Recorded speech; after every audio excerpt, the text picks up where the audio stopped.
Biz dəfələrlə bu verilişlərdə, bu proqramlarda dəfələrlə vurğulamışdıq ki, İran adlanan məkanda sadəcə bir proses baş vermir.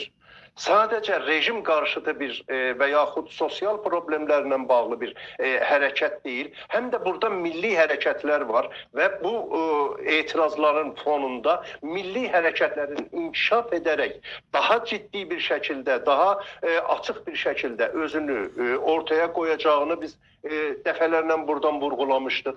Özəlliklə Azərbaycanın güneyi bu prosesdə ön ayaq olmağı bacardı və yenə də dünənləri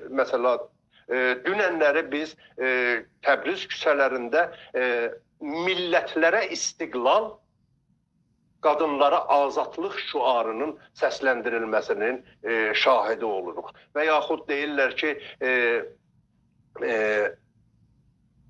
azadlıq, ədalət, milli hökumət. Milli hökumətdən məqsəd burada öz milli dövlətinin yaradılması qəsd olunur. Bütün cənubdakı dostlarımızla da danışdığımızda da bu açıq bir şəkildə artıq istiqlaldan və Güney Azərbaycanda öz milli dövlətlərini yaratmaqdan başqa bir şey düşünmədiklərini ifadə edirlər.